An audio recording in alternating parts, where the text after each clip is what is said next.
बिस्मिल्लाहिर्रहमानिर्रहीम। अस्सलाम वालेकुम 10th क्लास। आज हम चैप्टर 6 का लेक्चर नंबर 2 पढ़ने जा रहे हैं and the topic is Watson Crick model of DNA. DNA के स्ट्रक्चर के बारे में बहुत से मॉडल प्रेजेंट किए गए। जो मोर एक्सेप्टेबल मॉडल जिसको आज तक माना जाता है that is the Watson Crick model. There were the two scientist in the 19th century. 1953 में दो साइंटिस्ट थे, जेम्स वाटसन और फ्रांसिस क्रिक, जिसने डीएनए का मॉडल पेश किया। अकॉर्डिंग टू दिस मॉडल, इस मॉडल के मुताबिक उन्होंने कहा कि जो डीएनए है it is a double stranded structure. एक स्ट्रैंड है और साथ ही हमारे पास एक दूसरा स्ट्रैंड है। डबल स्ट्रैंडेड मतलब कंसिस्ट ऑफ टू स्ट्रैंड्स, और ये स्ट्रैंड सीधे सीधे नहीं थे, ये स्ट्रैंड आपस में ट्विस्टेड फॉर्म में मौजूद थे और दरमियान में बेटा इंटैक्ट बॉन्डिंग मौजूद थी इनके। इस तरह का इन्होंने स्ट्रक्चर प्रेजेंट किया। देन इन्होंने केमिस्ट्री बताई डीएनए की कि ये जो अंदर इंटैक्ट बॉन्डिंग है ये किसको प्रेजेंट करी और ये स्ट्रैंड किससे मिलकर बने हैं। मेनली अगर हम कंसेप्ट स्टार्ट करें तो DNA is a nucleotide. What is DNA? DNA is a nucleotide. Know what is meant by nucleotide? किसी भी बेटा चीज़ को न्यूक्लियोटाइड तब कहेंगे जब ये तीन चीज़ों पे मुश्तमिल होता है। फर्स्ट वन कि it must consist of the ribose sugar, इसी तरह इसके साथ हमारे पास होना चाहिए phosphate group,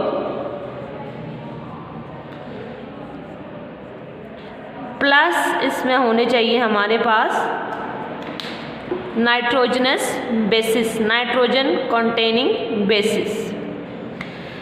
a molecule is said to be nucleotide. एक मॉलिक्यूल को न्यूक्लियोटाइड तब कहेंगे जब इसमें ये तीन शर्तें कंप्लीट हो, ये तीन स्ट्रक्चर्स होने चाहिए। एक राइबोज शुगर, दूसरा फॉस्फेट ग्रुप्स और तीसरा nitrogenous bases. Know what is ribose sugar? Ribose is a 5 carbon sugar. Ribose is a 5 carbon sugar. जिस तरह बेटा ग्लूकोज है, glucose is a 6 carbon sugar, carbohydrate के ग्रुप से बिलोंग करता है।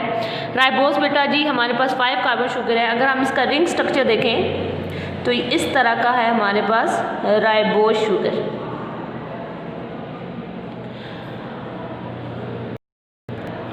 ये है बेटा हमारे पास राइबोज शुगर। अगर हम डीएनए का पूरा नाम देखें तो डीएनए है stand for deoxy ribo nucleic acid. Deoxy का क्या मतलब होता है? डी का मतलब होता है बेटा रिमूवल, ऑक्सी मतलब ऑक्सीजन। राइबोज शुगर के दूसरे कार्बन पे, हर कार्बन बेटा हर जो यहाँ पे कॉर्नर है ये प्रेजेंट कर रहा है जी हमारे पास कार्बन नंबर। तो ये जो राइबोज शुगर है बेटा इसके दूसरे कार्बन पे ये जो ऑक्सीजन है it must be remove, then ये बनता है हमारे पास डीऑक्सी राइबोज शुगर। तो बेटा जो डीऑक्सी राइबो न्यूक्लिक एसिड है या जो डीएनए का मॉलिक्यूल है उसमें ये राइबोज शुगर होते हैं कि सेकंड कार्बन पे जो हाइड्रोक्सिल ग्रुप है अपना ऑक्सीजन लॉस कर देते हैं। तो there is a deoxyribose sugar, a number of repeated deoxyribose sugar होते हैं, a number of phosphate groups होते हैं, प्लस इसमें नाइट्रोजनस बेसिस होती है, नाइट्रोजन कंटेनिंग बेसिस होती हैं। There are the 4 nitrogenous bases present within the DNA. वो कौन कौन सी बेटा जी? एक को हम कहते हैं एडिनिन जो एटीपी में भी प्रेजेंट होती है। Second one is called the guanine. Third one is called the thiamine, and fourth and the last one is the cytosine.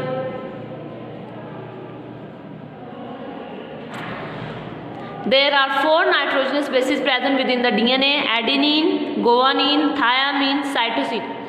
जो बेटा एडेनिन और गुआनिन है these are the double ringed nitrogenous containing structures, और जो thiamine और cytosine है these are the single ring nitrogenous containing structures. अब हम देखते हैं कि डीएनए का ये जो मॉलिक्यूल है वो किस तरह से सिंथेसाइज होता है, और लास्ट में मैं आपको डीएनए और आरएनए का कंपैरिजन करके बताऊंगी। ये जो बेटा स्ट्रैंड सिंथेसाइज होते हैं, ये जो आपको स्ट्रैंड्स नजर आ रहे हैं रेड कलर के, डीएनए के स्ट्रैंड बेटा कंपोज शुदा होते हैं राइबोज शुगर से और फॉस्फेट ग्रुप से कंपोज शुदा हैं। इनके अंदर बेटा होती है फास्फोडाइएस्टर बॉन्डिंग, जैसे कि फॉर एग्जाम्पल मेरे पास ये एक राइबोज शुगर है अब यहाँ पे बेटा फॉस्फेट ग्रुप्स अटैच होते जाते हैं।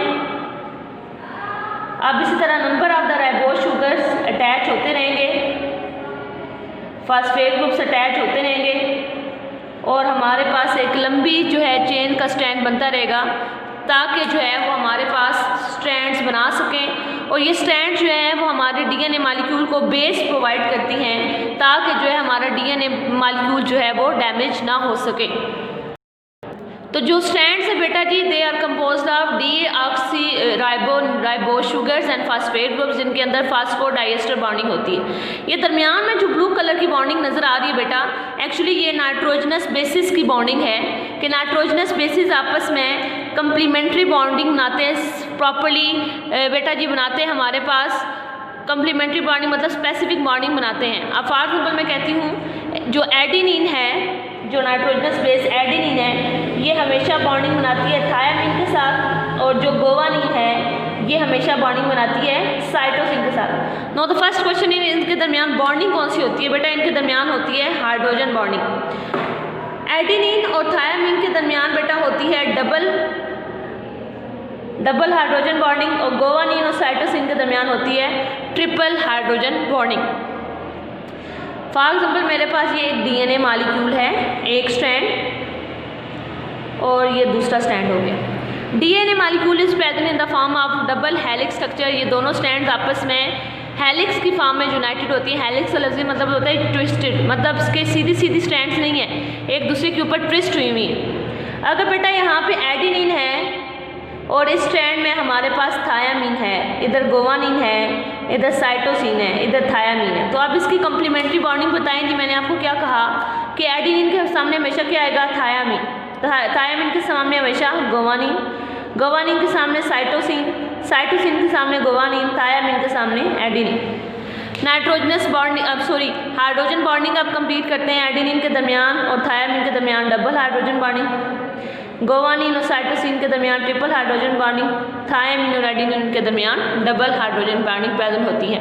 ये बेटा एक साइंटिस्ट था चारगॉफ के नाम से, उसने ये चारगॉफ रूल दिया था कि हमेशा adenine will form double hydrogen bonds with the thiamine, guanine will always form the triple hydrogen bond with the cytosine. अगर कभी एक स्ट्रैंड में एडिनिन के सामने गोवानिन या साइटोसिन आता है तो ये इंटैक्ट बॉन्डिंग क्रिएट नहीं होगी। एडिनिन सामने वाले स्ट्रैंड के साथ जो है वो इंटैक्ट बॉन्डिंग नहीं बना सकता जब तक उसका कम्प्लीमेंट्री बेस थायामीन उसके सामने ना आ जाए। अब अगर मैं थोड़ा सा कंपैरिजन आपको बताऊं बेटा डीएनए और आरएनए के दरमियान, ये आपको क्लियर होना चाहिए। Being a biochemistry student you have to clear the difference between DNA and RNA. जो डीएनए होता है बेटा it is a single stranded molecule but RNA is DNA is a double stranded molecule but RNA is single stranded molecule. RNA के अंदर भी बेटा 4 nitrogenous bases present होती हैं, लेकिन एक का डिफरेंस होता है कि इसमें एडिनिन, गोवानिन, साइटोसिन तो है, लेकिन थायामीन की बजाय बेटा इसमें एक और नई नाइट्रोजनस बेस होती है, that is the uracil. Clear हो गया कॉन्सेप्ट? इसके अलावा बेटा ये जो आरएनए है ये 3 टाइप्स का होता है।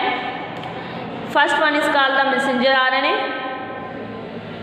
Second one is called the transfer RNA and third one is called the ribosomal RNA। DNA को आरएनए किस तरह से हेल्प आउट करता है और ये डीएनए वर्क किस तरह से कर रहा है ये हम नेक्स्ट लेक्चर में डिस्कस करेंगे। होप सो कि आपको यहाँ तक लेक्चर समझ आ गया हो। ओके स्टूडेंट्स, अल्लाह हाफिज़।